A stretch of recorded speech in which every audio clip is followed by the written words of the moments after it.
Hello, I'm Reggie Young. I'm here with Emil. Emil, if you could take a quick second, explain a little bit about who you are and how you got started. Hey, I'm Emiel. I'm from Belgium. I got started with the e-commerce game, I think around 5, 6 years ago. Originally, I was actually making videos on Fiverr. So we created this little video marketing agency.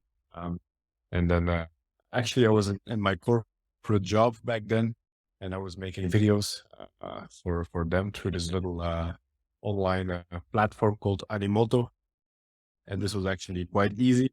So then I decided to sell my services on Fiverr. I guess it was like 7 years ago. It was way less competitive then.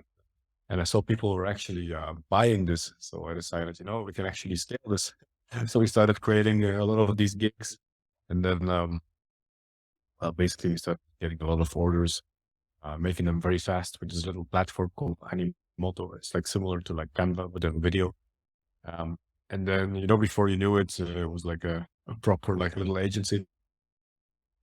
But then, of course, it got too competitive. At the same time, I was dipping my toes into e-commerce, Shopify, and then started looking into Amazon FBA. That was um, back in 2017, I think, and launched a product that failed miserably. And launched a second one that worked a bit better, and then expanded the product line from there. And then decided to start an agency beginning of last year. And right now, I would say that I'm mostly committed into the Amazon agency. Um, we do a little bit of a different kind of approach where we don't do separate services like one-off services like A plus content. We don't really focus on that. We partner up with brands that have potential. So usually they're retail brands that have a certain USP. For example, they have like certain industry knowledge or they have patents, and we partner up with them on a long-term agreements, and we kind of do all the work for them and do some type of like revenue sharing model. Okay. Yeah, interesting. I think the first thing I want to kind of mention is how I first met you. And, we had met in Playa del Carmen, Mexico. It's where I met a lot of other entrepreneurs and nomads. But it was crazy because after we had been hanging out for a while, I remember thinking to myself, you know what? I've seen this guy before. And it was because I had seen you on Fiverr and I saw your Fiverr gig like years ago. You're like one of the first Amazon consultant people I feel like with space who had a ton of reviews on Fiverr. Um, and so I just thought that was pretty crazy. Like years later, I ended up meeting the person who I ended up seeing on Fiverr. And then I remember I was saying like, hey, were you on Fiverr like a while ago? And you like paused the work for a while. And I had made the same mistake, like eventually got on Fiverr, was making money, paused the work to focus on better opportunities. And then you come back in and now Fiverr is just like has this massive explosion of Right. and people. And I can imagine even now with like all this AI chat GPT-3 type of things that it's even more explosive. But I remember you had, um, I think you're really good at listing optimization. And of course, like being an Amazon seller, it's the whole like gamut of things, which is probably why you offer a full service package. But I remember speaking with Matt, one of our mutual friends, and we were trying to find ways originally to find ways in which he could start kind of scaling out his skill set, right? So he was being on Upwork, being on Fiverr. And I remember him telling me like, yeah, Emil helped me with my Fiverr profile. And they ended up like suspending me like the first day because I just had way too much traffic than they expected. Great So reference. yeah. So I thought that was pretty, you had made, you had made such a good initial profile that even Fiverr thought like, hey, like this is too far outside of the standard deviation, like what's going on. But it was just really good listing optimization. Thank you. Yeah, it's incredible actually when you said how fast the competition came there. It was like this. I remember it just got flooded with people. Um, a lot of experts in every single niche that you can imagine just overnight. Yeah, yeah, yeah, and that'll be continue to be a thing. Um, the next thing I wanted to talk about was kind of how we met and a little bit more in depth with that. I remember when we met, you were working on, you had shown me some of the stuff you were working on. You had this huge like catalog of products that you were making and then actually trying to source things in Mexico. Um, and I thought that was really cool to see a nomad sourcing a product,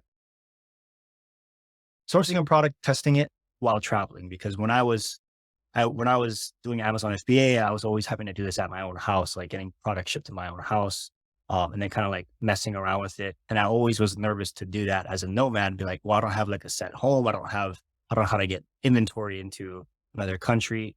Could you explain what that process is like for you? You've been traveling now for 4 years and you're continually sourcing products. Do you find it easy to still do product selection and go through that initial product research and manufacturing process as a nomad? When you say like receiving inventory, do you mean like receiving samples or the actual goods before Yeah, before samples. the warehouse? Yeah, when we had looked at samples on the couch and we were going kind of back and forth on how we could try and find Yeah, differentiate. How yeah, is yeah. that? This is really a bane, like especially if you're moving countries and you receive samples and there's like different custom bureaucracies. Especially here in Italy, for example, I received the sample last month and it was stuck for like 2 weeks, and I had to give them all kinds of like forms and stuff in Italian that I had no idea how to do it. And eventually it came and I had to pay like more for import fees than I paid for the actual sample. Right, right. So it's definitely difficult. Yeah. Yeah, definitely. Um, Cool. yeah. Yeah, Other than that, it's sorry? Yeah. I, Yeah. Sorry, I don't want to judge. go ahead. Go ahead. I'll just say that the sample part was easy, but it was interesting that you talked about sourcing in Mexico. I see that a lot of people like start going that avenue now. And I remember I was very excited when I met you, and I was very proud also that I was going this, road less traveled. But when I look back at it, it was a terrible, terrible mistake. I don't know if I told you, but I stopped doing that because, well, first of all, the product quality was very inconsistent. Um, and it was just very hard to do anything because the infrastructure was just not well built out. It's not like you're in China and you're sending a WeChat message and you get an inspection company, you get somebody to pick something up, you get 1,000 quotes for shipping. Like shipping from Mexico was and sourcing in Mexico was very, very difficult. Yeah. So it wasn't successful in the long run. Yeah, I think I have not sourced a product in Mexico, but having heard other people's experiences who actually tried to, I've been hearing somewhat of the same thing. I think it's one of those things in our ecom space where people want to say like, yeah, sourcing a product in Mexico. There's like, there's sourcing webinars and sourcing events now and sourcing conferences in Mexico. Yeah, But I think what I'm hearing, and of course what you're mirroring, is that the infrastructure is just not built out. It's not like China, who's been doing it for decades and decades. They have a culture of understanding what we want. And like you said, exactly. product, I think it's the consistency is the biggest thing. It's like, I feel having been spending a lot of time in Mexico for a while, it's not uncommon to send a message to a service provider, regardless of if it's an Airbnb or trying to get water fixed and then not hearing back for Right. like or like, hey, we'll be here. We'll be there this week. And I'm like, wait, what? We're like at what time? Like that type of thing. I Yeah, think, that's exactly. Yeah. yeah, Dates and rules are more like guidelines, which is fun for living there. yeah, But it's harder to yeah. And it makes me think too, like when you talk about like getting things shipped in. So I got like my journal shipped in, thankfully, to Mexico, but the shipping on this to bring it into Mexico was like 2, 3 times the cost of the actual book to make really sure. Yeah, because this is I think they don't have, I didn't list this on Amazon.Mexico, so I had to order it from .com or .UK, right. shipping it all the way over through with import taxes. I'm getting supplements shipped here to Mexico right now, and they've been stuck in immigration for like 2.5 weeks. So hopefully all that stuff comes out. But I just thought it was very Oh, yeah. interesting. I had pushed through all of I, that source. yeah, they have this Mexican thing called coffee I think, something Mhm. like that. I don't know, but I remember this and a bunch of things that are getting flagged by customs, even though it was not related to any like health products at all. It's very, very difficult I had a lot of trouble with that. I remember. Yeah. And I think even like, you ship something and then someone ends up taking it, which is a common experience. So I've heard like people will open up the box and then like take the product and then like continue to ship it Oh out. yeah, So yeah, so I get pretty nervous shipping things here, but I think it's getting a lot better. Like now coming back to Playa, even just, me coming back to Playa now, having been gone for a while, Playa del Carmen has just absolutely exploded with like there's so many new apartments, there's so many more like organic food Really? all over the place. Yeah, it's crazy. Like More people?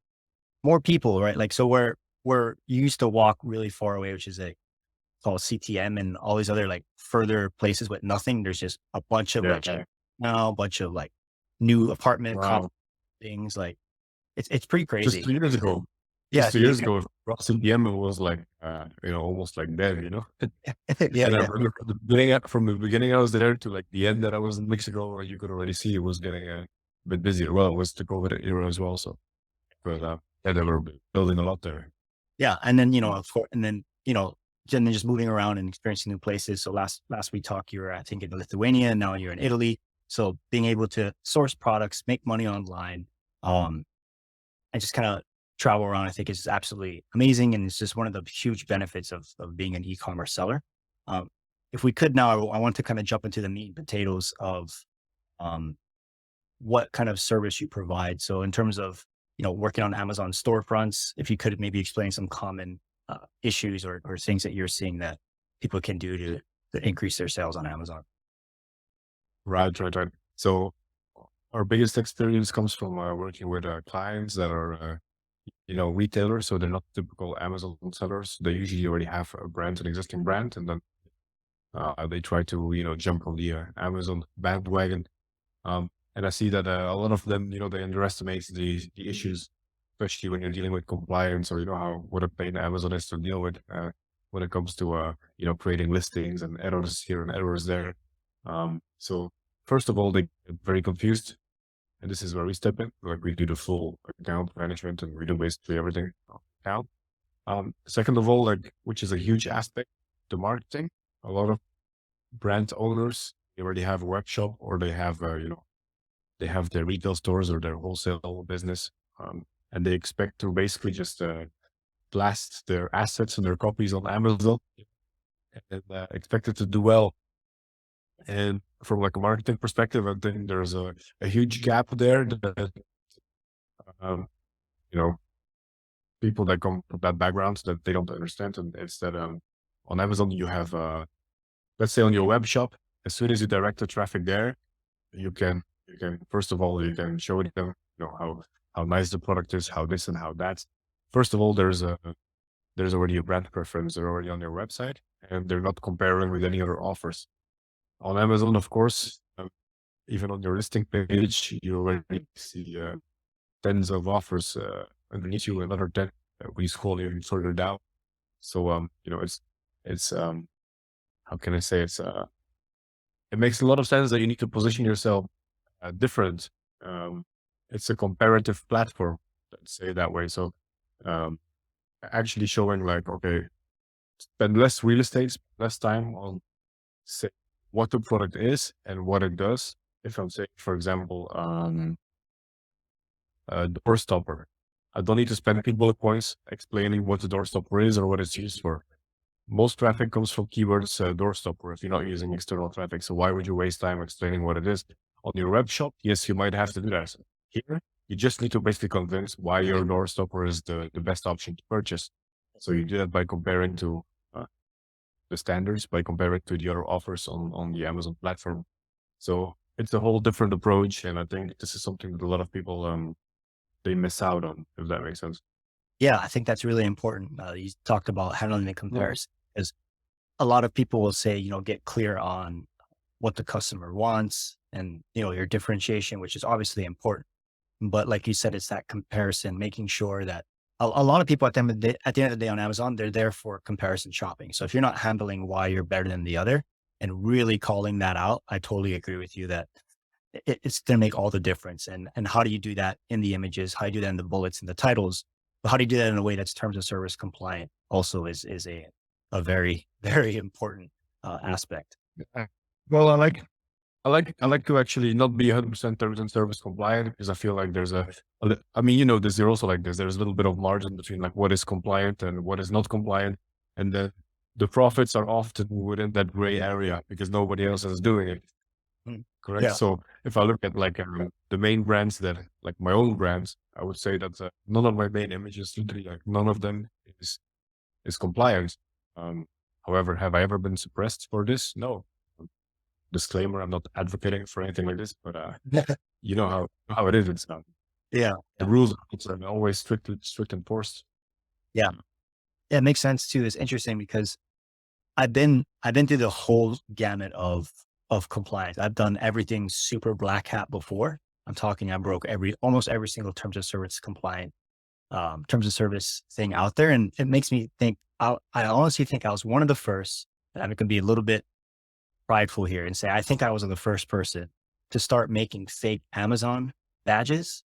When Amazon only had bestseller badges, I always I know I started, feel yeah, I started doing like my own bestseller badges, the same font, the same color code on my main image in white. So it made it look that like I was a bestseller.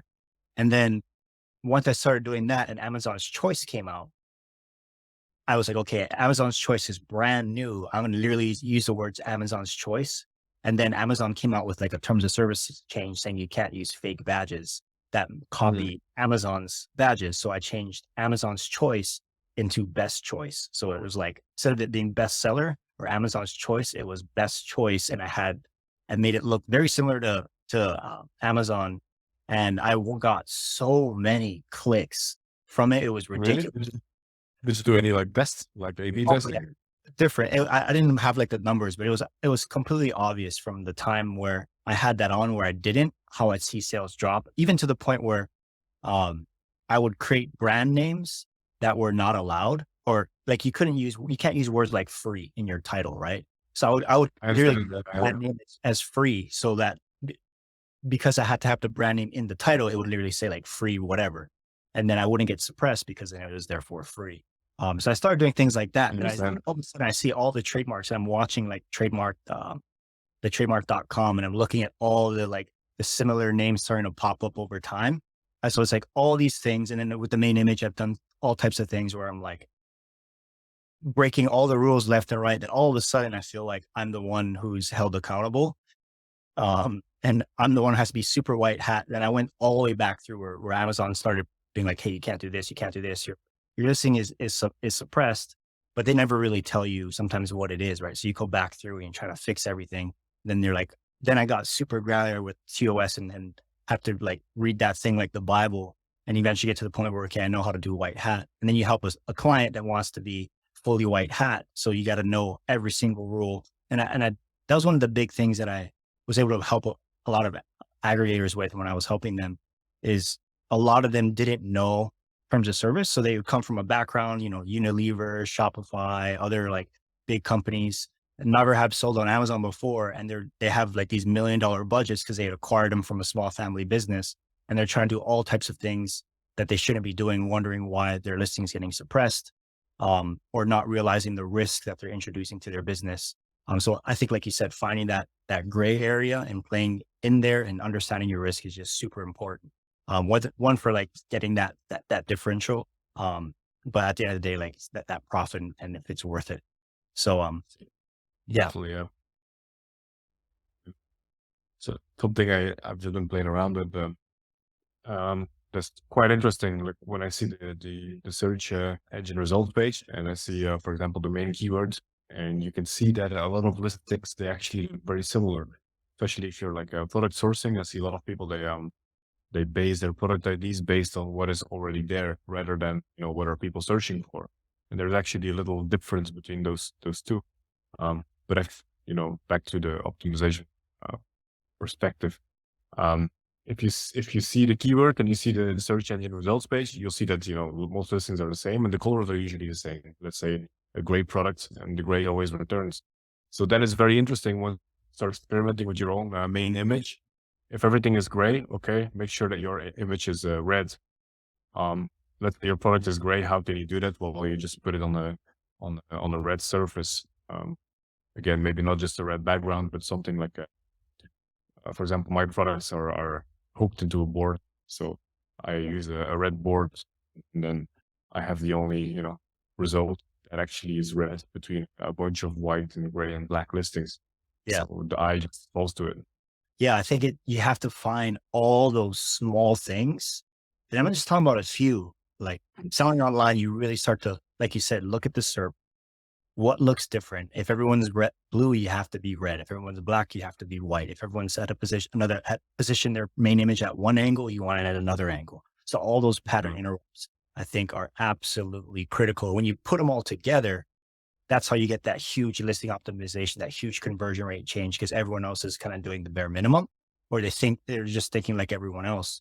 So Yeah.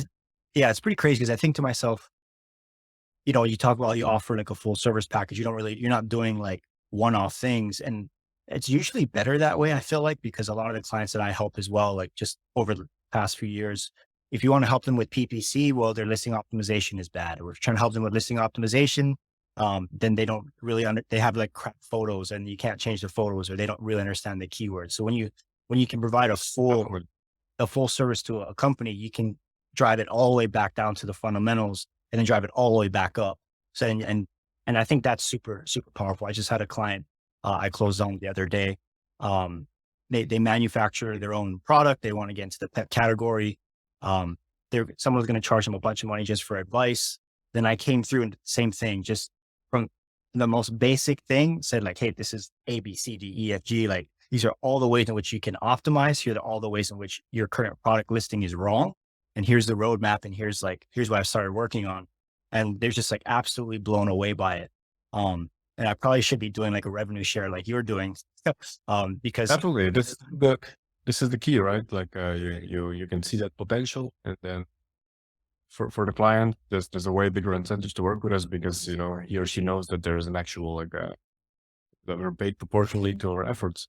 Um, and as a service provider, if I'm a seller myself, so I don't want to have that feeling that I had with, for example, a PPC provider. Okay, he's spending all my PPC budget.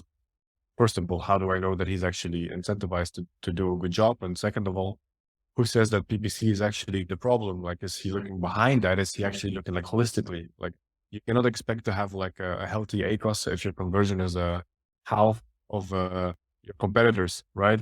Because you're already starting with half the handicap or with double the handicap, if that makes sense. So yes, so just amplifying your point. yeah, definitely. At the end of the day, I only want to work with people in the field who are still operating at the end of the day, right? I want to work with the person building my house who's built houses themselves and still like strikes the hammer. Yeah. I want them to use it Yeah. because they know the best hammer to use and they know how to use it. They have had all the experience. So yeah, working with people who are actively operating, I think is super critical in anything you're doing. So yeah, Because your, yeah, oh, sorry.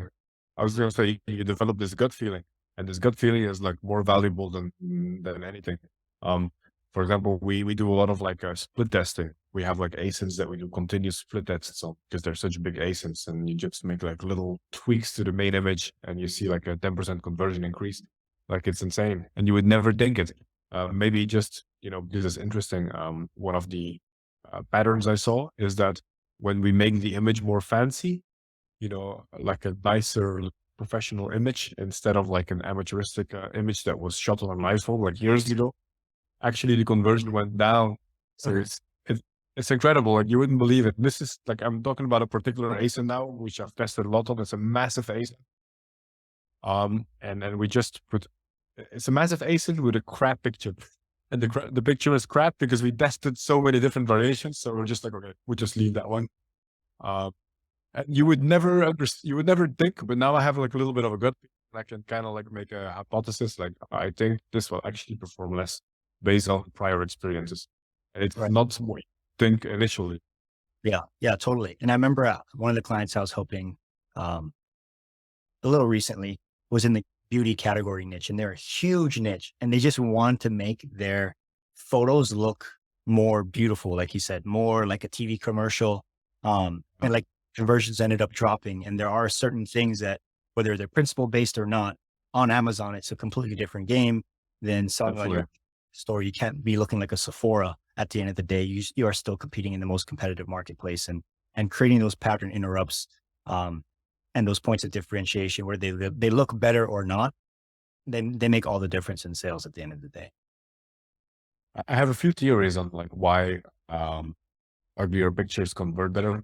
I think that especially if you offer at a higher price point and you have like, for example, let's say a very fancy packaging or a very fancy image, I think subconsciously a person is thinking, okay, this is, I'm actually not paying a premium for the products or for the content. I'm actually paying a premium for, the packaging or the subjective value. I think this is, I'm not sure, but I think from the tests that I've run, this is the only conclusion I can make. And then second of all, also something very interesting, perhaps also for your own products. I don't know if you have anything that is like a bundle, but not like, let's say not the laptop and a phone together, but something like you have product A that is valuable, the actual main product, and then you bundle it with, product B, which is basically just a very small thing just for the sake of having something to bundle. Let's say, you have an iPhone and then you have, a little screen protector of Right. like, that you source for like 20 cents. And then often what I see is we run the experiment of just the iPhone and then the iPhone and it shows the screen next to it. The iPhone would perform better than the iPhone with the screen next to it. And that is something that I could never suspect. My idea is perhaps, okay, this is a product with a higher price point. So people now think, why is this a higher price point? Because it has a screen protector next to it. You understand? If we don't use that image, then people think, it's a higher price point. Why? Well, probably because it's a higher quality product. Yeah. Yeah. Yeah. I love I'm that. And I not love sure it's like this. Yeah, but I love when you're thinking about that and how granular you're getting about it. And that those split tests I think are absolutely crucial. And it's something I could be doing more myself is I never really split test as much as I should. Because it takes a lot of work and takes a lot of, like a lot of micro testing, like you said, you have to like go back and look and go back and look, but a lot of the money Um, definitely be made there. So it is worth partnering with an agency to help you with that because they can handle all different aspects of these split testing. And like you said, like after a while, your intuition really starts to build up. So like for me, thankfully, I feel like I don't have to split test as much because I've already have so much experience in the niche. Yes, I could split test, probably get maybe a little bit more, but for someone who's just starting out, or if you don't have the experience at all, you have to be running these split tests because I ran these split tests like a long time ago when it comes to images and all these different things. And I have my process now and I know works pretty well for me. But if you don't have that experience, you don't have to. But if you want to be successful, you have to run some kind of split testing. Like you just have to. Even if it comes down to asking a few friends, which product do you think is better? Which one feels better in the hand? Which one looks better? Or using like a service or an agency to do it, it will make an extreme difference in how many offers you get. And that comes down to people doing service industries as well. We all know about optimizing a landing page for conversion matters, right? All these things matter. An add to cart button matters. A pop up makes all the difference at the end of the day. So doing all those micro tests can really change your business significantly. And it can be the smallest thing that you never expected, like you mentioned. Definitely, definitely. Yeah. Cool. Sweet. So with all that information we kind of just dropped, if people are interested in getting to know you more, work with you, if you could maybe explain what you do specifically at Good Sellers and how someone can reach out to you. Like what I do exactly as in like the offer. Yeah, the offer. Uh, so usually we partner with retail brands, and existing brands, and we basically launch them on Amazon. So usually, you would already have an Amazon account, some existing offers, or you're just dipping your toes in the water, and we partner up. Basically, it's a very tempting offer, to be honest, because we. So my partner Kevin, he's you know him as well. He's an expert in PPC. He with a small team, we're running the PPC on your account. We're creating the best assets you can find it on Lifesafe plus content, storefronts, everything. Um, and basically that's it. We just run your account for you based on a long-term agreement. Um, you can find us at the goodsellers.agency. So I'm a big movie fan. So this is how we came up with the name. Yeah, Good yeah. Sellers. So just goodsellers.agency. There's like a little application form. And yeah, we can go from there. You can also book a Zoom call on there, on the page. Yeah, totally worth at least reaching out and seeing what kind of offer you I can do make. want to say we do offer one-off services if somebody just needs PPC, for example, although I don't recommend it, or or if somebody just needs a storefront or, any of that, we do that also. But our main focus is really these partnerships. Okay. Yeah, totally. Awesome. Well, thanks, Emil, for being on the show. I'll definitely link that down below if anyone's interested. And yeah, definitely get your listing optimization good to go, but understand that it's not just one thing. It's the total system that you have to work on for your, Total package, yes. yeah, total. Actually, you asked me for a subject of this podcast. Perhaps that would have been a great title. Okay. Well, I'll put that in there, the total package. Yes. Okay, cool. Thanks a lot, Emil. And we'll be in touch and we'll see you next time. Thank you too. Bye.